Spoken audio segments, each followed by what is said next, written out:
You know, the month of Ramadan, it's been now about 3-4 weeks since we're going to enter into the next month. The month of Ramadan was over.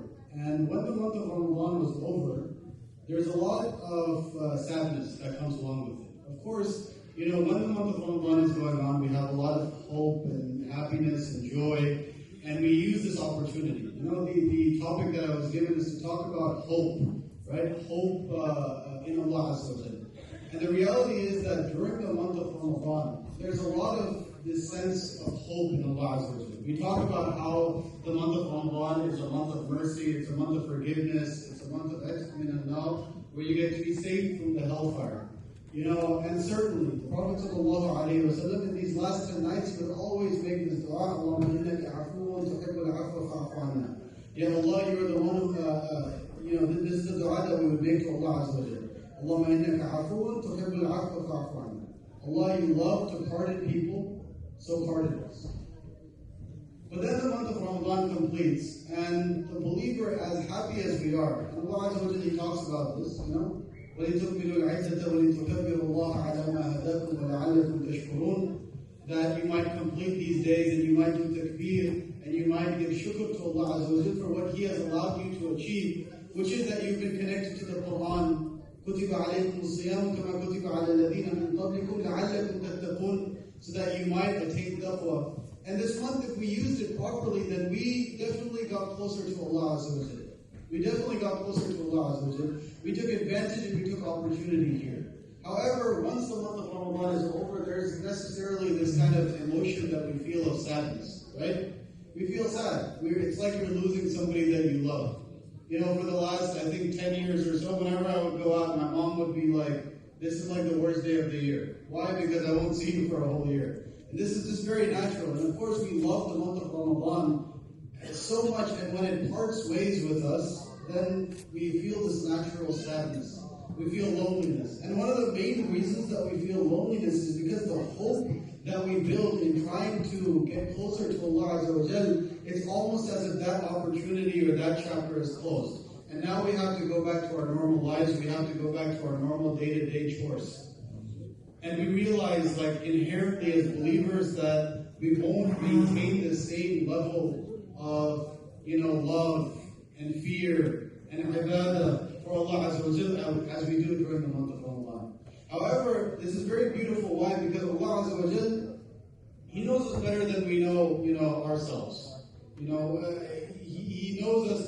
He's closer to us in His understanding and His knowledge and how He created us than even our own jugular veins. And so look at the beauty of these ayat. Allah Azza wa Jalla, right after talking about the month of Ramadan, what does He say? What is the next ayat? وَإِذَا سَأَلَكَ عِبَادِي عَنِّي فَإِنِّي قَرِيبٌ أُجِيبُ دَعْوَةَ الدَّاعِ إِذَا دَعَانِ فَلْيَسْتَجِيبُوا لِي وَلْيُؤْمِنُوا بِي لَعَلَّهُمْ يَرْشُدُونَ.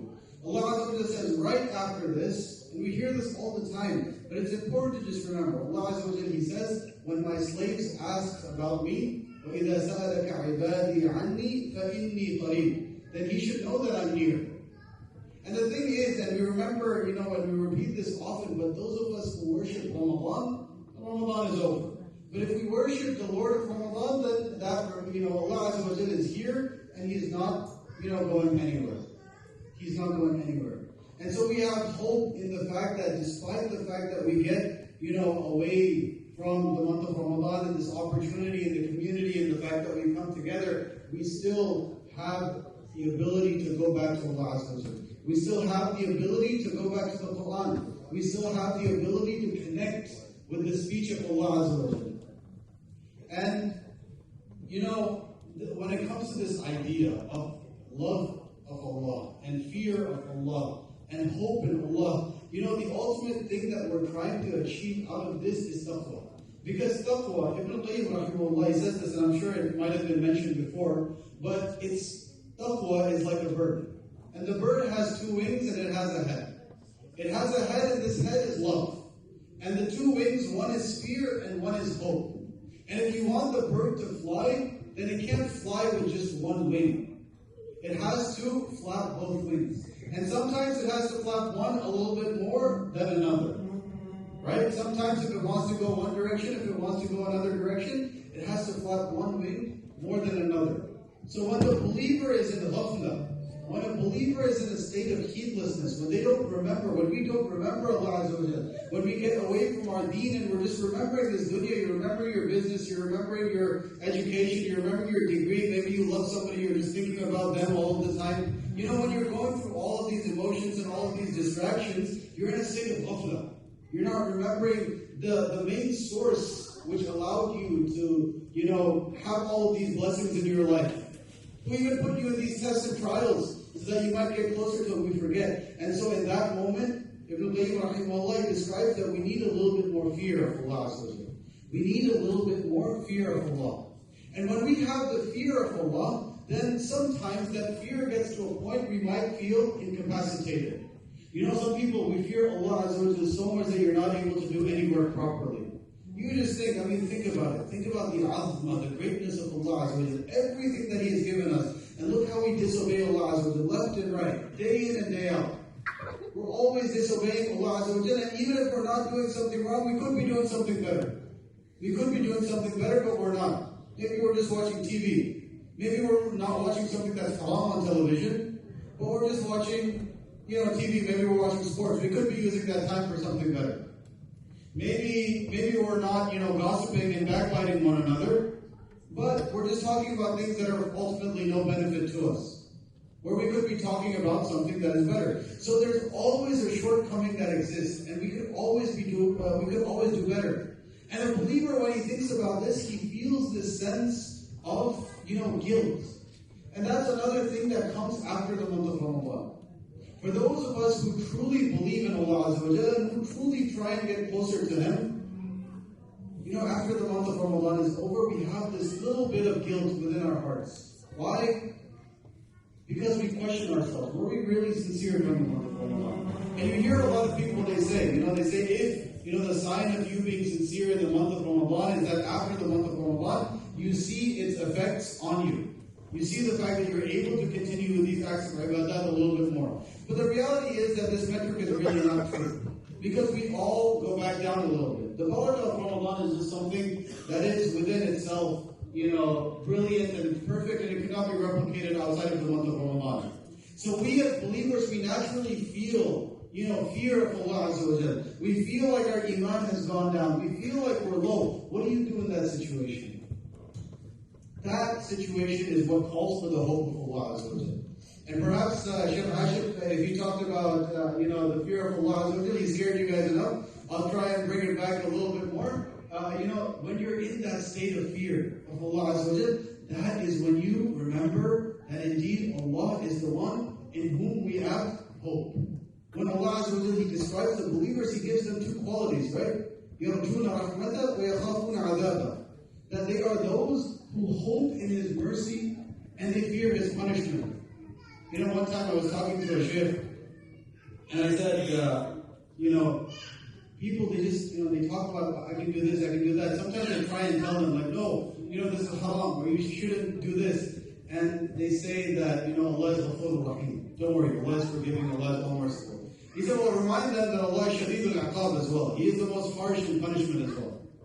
But when you have that fear of Allah Azza wa Jalla within your heart, that is the time, so that you do not become incapacitated, incapable of doing work for the sake of Allah, because you always fear that you have shortcomings. That's when Allah Azza wa Jalla, it's important to remember that He is Ghafur Rahim, that He will be forgiving of each and every single thing that we have shortcomings in, if we only turn back to Allah Azza wa Jalla.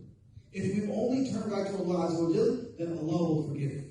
And the reality is that if we do not have hope in Allah Azza wa Jalla, this is something which is takabbur. This is something which is actually arrogance in and of itself. Why? Because what does shaitan want from you? Shaitan, he wants to make you completely weak. He wants to make you incapable of doing anything. He wants you to feel like you're lowly, like you're debased, like you're not worthy of the mercy of Allah Azza wa Jalla. But when you feel that you're not worthy of the mercy of Allah Azza wa Jalla, you're still making yourself the subject in that sentence. Like you deserve something or you don't deserve something. But the reality is that we're no one. Who are we? Allah created us, we didn't deserve it. Allah gave us parents, and He gave us a mother whom we disobeyed them a lot. But but we didn't deserve it. Allah gave us our siblings, He gave us our education, He gave us, our spouses, He gave us all of these things that we love. We didn't deserve any of that.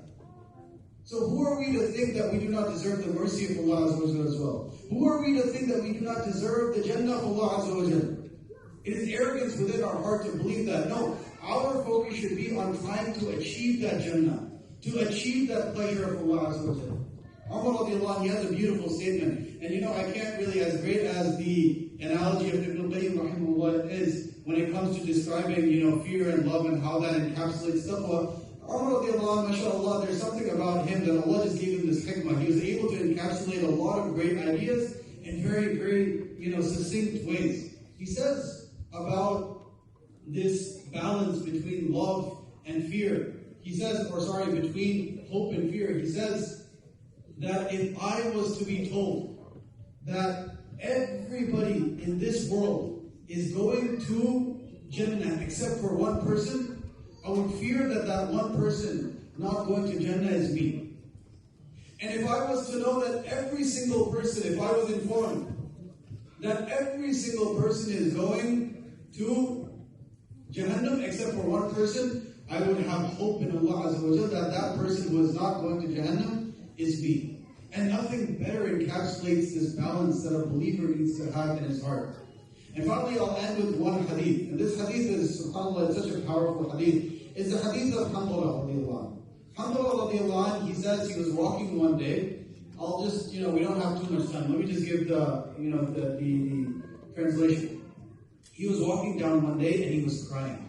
He was crying on the street. And he met Abu Bakr as-Siddiq radiallahu anhu on the way. Abu Bakr as-Siddiq radiallahu anhu, he said, why are you crying? He said, Nafaqa Hanzala, Nafaqa Hanzala. Hanzala, he's talking about himself. He's become a munafiq. He's become a munafiq. And he says, what are you saying? You're crazy. Well, why are you saying this? Don't say this. And he says, look at our states. He says, look at, my state. Whenever I am with the Prophet of Allah sallallahu alayhi wa sallam, he is reminding me, he is reminding us of heaven and of hell. كَأَنَّهُ رَأْيُ الْعَيْنِ. As if we can see it in front of us, as if we can see Jannah, as if we can see Nar. We can see the fire, we can see paradise. Right in front of our eyes. And we fear and we have this, love, and our iman is on cloud 9. We know it's right up there. It's as high as it can get. But then we go back and we get busy with our children, we get busy with our wives and our spouses, we get busy with life and business, and we end up losing out a lot of these emotions. And he says, I feel like this is nifaq. I feel like this is hypocrisy. And so Abu Bakr as-Siddiq radiallahu anhu, he also started crying. He said, this is the same feeling that I get sometimes. This is Abu Bakr as-Siddiq radiallahu anhu. And so they go to the Prophet of Allah sallallahu alayhi wa sallam, and they inform the Prophet sallallahu alayhi wa sallam. They say, Ya Rasulullah, when we're with you, our emotions, our iman is so high. But when we go back to our day-to-day lives, we get distracted, and our iman goes down, and we forget all of the things that are important. The Prophet sallallahu alayhi wa sallam, he used that opportunity to do what? He sees two believers of the highest, most impeccable quality of iman. Abu Bakr as-Siddiq radiallahu anhu, of course we don't need any sort of, introduction to him. Ba'd al-Anbiya, after the Anbiya, he is the best of the humans that has ever lived or will ever live. Hanzala radiallahu anhu, he's also in Kitab al-Wahi. He's not just another, Sahabi. He's somebody who wrote revelation. The Prophet of Allah sallallahu alayhi wa sallam, he trusted him to write revelation. Who are the people that wrote revelation? Abu Bakr as-Siddiq radiallahu anhu, Umar ibn al-Khattab radiallahu anhu, Uthman ibn Affan, Ali ibn Abi Talib, Ubay ibn Ka'b, Zayd ibn Thabit, Muawiyah ibn Abi Sufyan, and Hanzala radiallahu anhu. These are from the Ashraf, they're from the nobility of the Sahaba. And they have this fear. The Prophet ﷺ sees that they have this fear, but he does not want them to become incapable. He does not want this fear to overwhelm them to such a point where they're not able to do anything. They're just scared.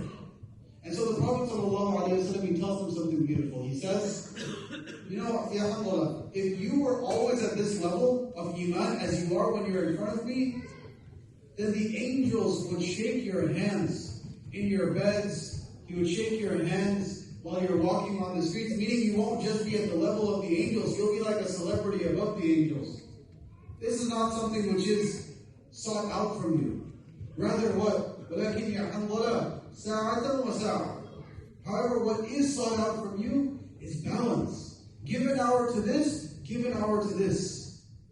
And this is what's really important to remember as we continue after. If we want to earn Jannah, wallahi, we will not be earning Jannah through our actions. And we know the story of the person who is called on the day of judgment. He did nothing in his life except good. He has not seen sin in his life. And Allah puts a scale in front of him and He says, would you like to enter Jannah through your Ahmad, through your deeds, or would you like to enter through my mercy? And he says, I would like to enter through my deeds. He had arrogance in his heart. He says, I've never done anything wrong. I have earned Jannah. He says, I want to get into Jannah through my deeds. And Allah says to the angels, bring just his eyesight and place it on one side of the scale.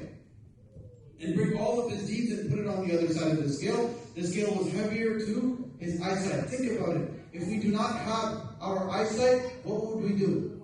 We wouldn't be able to do any of the good that we're able to do for the sake of Allah Azza wa Jalla. So it's very important for us to remember that it is the mercy of Allah Azza wa Jalla that we depend on. Abdullah ibn Mubarak radiallahu anh, one of the famous muhaddithin from the Tabi'in, the second generation, what did he say? He said, if I was to be given a choice on the day of judgment, whether to have my parents decide whether I enter Jannah or Jahannam, or Allah to decide whether I enter Jannah or Jahannam, I will always choose Allah Azza wa Jalla, because He is more merciful to me than my own mother. And this is what we need to remember. When it comes to the mercy of Allah Azza wa Jalla, we should never lose hope in Allah Azza wa Jalla.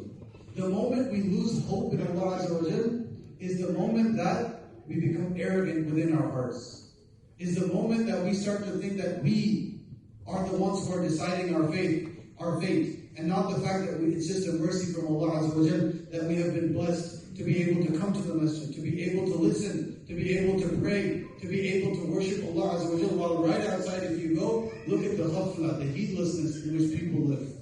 Look at all the drunks that are outside. Look at how terribly eradicated the society is, and yet Allah has blessed us.